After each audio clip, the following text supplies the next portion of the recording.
சற்று முன் கிடைக்கப்பெற்ற மிக மிக முக்கியமான செய்தி ஒன்று வெளியாகியிருக்கு. விஜய் போட்ட கையெழுத்து.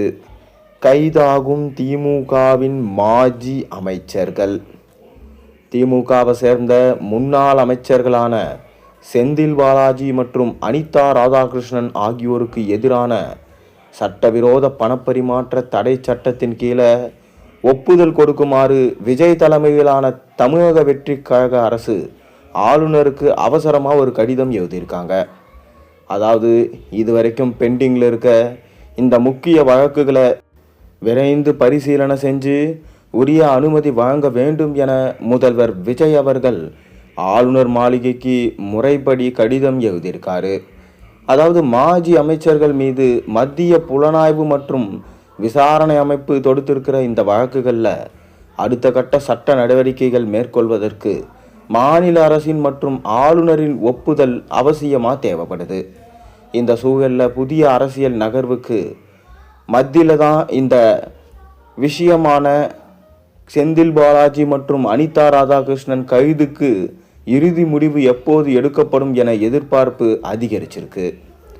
கடந்த அதிமுக ஆட்சி காலத்தில் போக்குவரத்து துறையில் வேலை வாங்கி தருவதாக கூறி பல கோடி ரூபாய் மோசடி செய்ததாக எழுந்த புகாரின் அடிப்படையில் முன்னாள் அமைச்சர் செந்தில் பாலாஜி மீது சென்னை மத்திய குற்றப்பிரிவு போலீசார் வழக்கு பதிவு செஞ்சாங்க. சட்டவிரோதமாக பணப்பரிமாற்றம் நடைபெற்றதா சொல்லி கடந்த 2023 ஜூன் மாதம் அமலாக்கத்துறை அவரை அதிரடியாக கைது செஞ்சாங்க. இந்த வழக்கில் நீதிமன்ற விசாரணையை தொடங்குவதற்கும் குற்றப்பத்திரிகையை இறுதி செய்வதற்கும் செந்தில் பாலாஜிக்கு எதிரான விசாரணைக்கு அனுமதி தர வேண்டும் என அதற்காக நீண்ட நாட்களாக ஆளுநர் மாளிகைக்கும் தலைமைச் செயலகத்திற்கும் இடையே சுழன்று கொண்டிருக்கிறது இந்த கடிதம். கடந்த மே மாதம் 15ஆம் தேதி அமலாக்கத்துறை இதற்காக அதிகாரப்பூர்வமான கோரிக்கையை ரகசிய குறிப்புகளோட தமிழக அரசிடம் சமர்ப்பித்தது. அதன் தொடர்ச்சியாக தான் பார்த்தீங்கன்னா தற்போது இந்த கோப்பிற்கு விரைந்து ஒப்புதல் அளிக்குமாறு ஆளுநரை தாவேகா தலைமையிலான விஜய் அரசு கேட்டுக்கொண்டிருக்காங்க. இன்னொரு பக்கம் பார்த்தீங்கன்னா தூத்துக்குடி மாவட்டம் திருச்செந்தூர் தொகுதி சட்டமன்ற உறுப்பினரும் முன்னாள் மீன்வளத்துறை அமைச்சருமான அனிதா ராதாகிருஷ்ணனுக்கு எதிராக வருமானத்திற்கு அதிகமாக சொத்து குவிப்பு வழக்கும் அமலாக்கத்துறையின் பிடியில் தீவிரமடைஞ்சிருக்கு. கடந்த காலகட்டத்தில் சுமார் 2.7 கோடி ரூபாய் அளவிற்கு சொத்து சேர்த்ததாக 2006 லஞ்ச ஒழிப்புத்துறை பதிவு செய்த வழக்கின் அடிப்படையில் அமலாக்கத்துறை 2020 வழக்க தொடங்கியது. அவரது குடும்பத்தினருக்கு சொந்தமான பல கோடி மதிப்பிலான 18க்கும் மேற்பட்ட அசையா சொத்துக்களை அமலாக்கத்துறை ஏற்கனவே முடக்கினாங்க. இந்த வழக்கில் அனிதா ராதாகிருஷ்ணனை விசாரணை செய்ய அனுமதி கோரி கடந்த மே 20ஆம் தேதி அமலாக்கத்துறை தமிழக அரசுக்கு கடிதம் எழுதியிருந்தது. புதிய பாரதிய நகரிய சுரக்ஷா சன்ஹிதா சட்டப்பிரிவு 218 கீழ் இந்த கோரிக்கை சொல்லப்பட்டிருக்கு. இதன்படி கடிதம் கிடைத்த 120 நாட்களுக்குள் மாநில அரசு எந்த ஒரு முடிவையும் எடுக்கலனா அந்த அனுமதி வழங்கப்பட்டதா சொல்லப்படும் என்று கடுமையான சட்ட விதியை அமலாக்கத்துறை சுட்டி காட்டியிருந்தாங்க. 120 நாட்கள் கெடு நெருங்கி வருவதனால இக்கோப்பையும் ஆளுநரின் ஒப்புதலுக்கு அனுப்பி விரைந்து முடிக்க அரசு தீவிரம் காட்டிட்டு வருது. மத்திய விசாரணை ஆணையங்களான அமலாக்கத்துறை போன்ற அமைப்புகள் மக்கள் பிரதிநிதிகள் மீது நீதிமன்றத்தில் விசாரணையை தொடங்க மாநில ஆளுநரோட ஒப்புதல் கட்டாயமாக தேவை.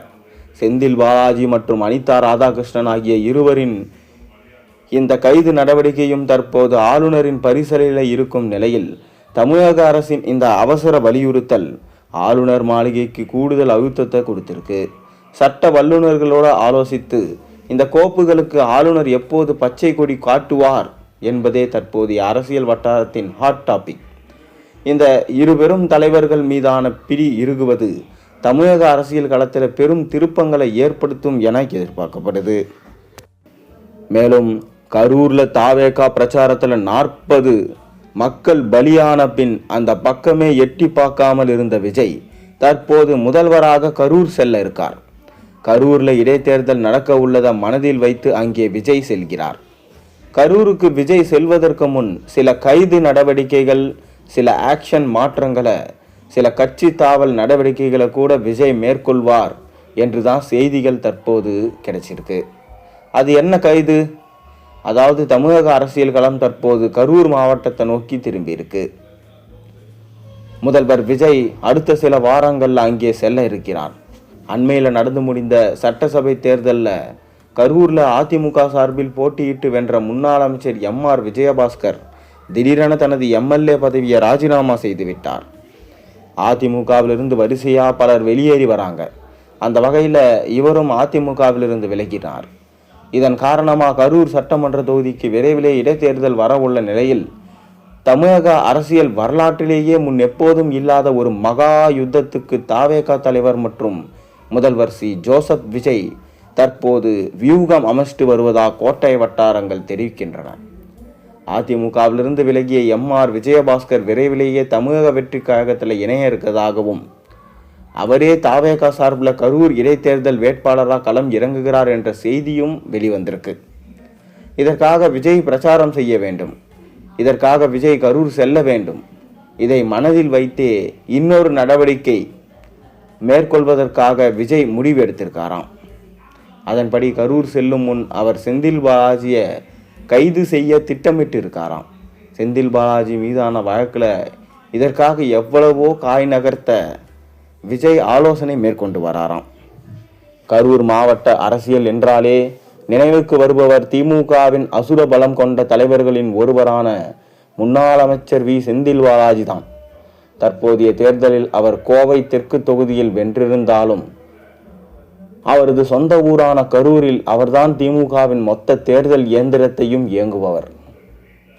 அங்கே திமுகவின் முகமாக இருப்பவர் செந்தில் பாலாஜி தான். அவரை தற்போது காசுக்கு வேலை வழக்கில் கைது செய்து விஜய் திட்டமிட்டு வராராம். முன்னாள் அமைச்சர்களை கைது செய்ய ஆளுநர் அனுமதி தேவை. போக்குவரத்து துறை வேலைவாய்ப்பு மோசடி தொடர்பாக PLMLA வழக்கின் செந்தில் பாலாஜியை விசாரணை செய்ய அனுமதி கோரியும் மற்றும் அவர் சம்பந்தமான கைது நடவடிக்கைக்கும் ஒப்புதல் அளிக்குமாறு தமிழக அரசு அண்மையில் ஆளுநருக்கு அவசரமாக கடிதம் அனுப்பியிருந்தாங்க. இதை ஆளுநரும் பிரஷர் போட்டு வேகமாக முடிக்க விஜய் திட்டமிட்டிருக்காராம். ஆளுநர் அனுமதி கொடுத்து விட்டா செந்தில் பாலாஜியை கைது செய்யவும் விஜய் திட்டமிட்டு இருக்காராம். ஒருவேளை செந்தில் பாலாஜி களத்தில் இருந்து கரூர்ல திமுகவை வீழ்த்துவது எளிதல்ல என்பதை தாவேகா தலைமை நன்கு உணர்ந்திருக்கு. மேலும் இதன் காரணமாகவே கரூர்ல தேர்தல் அறிவிக்கப்படுவதற்கு முன்பாக செந்தில் பாலாஜியின் தேர்தல் வேலைகளுக்கு முட்டுக்கட்டை போட தாவேகா அரசு அதிரடி முடிவுகளை எடுத்து வராங்களாம். சமீபத்தில் கூட ஏவா வேலு அவர்கள் திமுகவின் கஜானாவாக செயல்பட்டார். மேலும் தாவேகாவில் உள்ள முக்கிய எம்எல்ஏக்களை திமுகவில் கொண்டு வர பிளான் போட்டிருந்தார். அவரிடம்தான் ஸ்டாலின் அவர்கள் அசைன்மெண்ட்டை கொடுத்திருந்தார். ஆனால் கடைசி நேரத்தில் அவர் மீது கைது நடவடிக்கையை விஜய் அவர்கள் மேற்கொண்டு தற்போது அவர் அந்த அமலாக்கத்துறை வளையத்தில் சிக்கியுள்ளார். இதனால் அவரால் தப்பிக்க முடியாது என்கின்ற செய்திகளும் தற்போது பரவலாக பேசப்படுகிறது. மேலும் இதன் மூலமாக திமுகவின் மாஜி அமைச்சர்கள் ஒவ்வொருவருக்கும் சிறை. விஜய் போட்ட கையெழுத்தால் தற்போது அனைவரும் ஓடி ஒளிந்திருக்கிறார்கள் என்பது மட்டும் இணையத்தில் வேகமாக பேசப்பட்டு வருகிறது.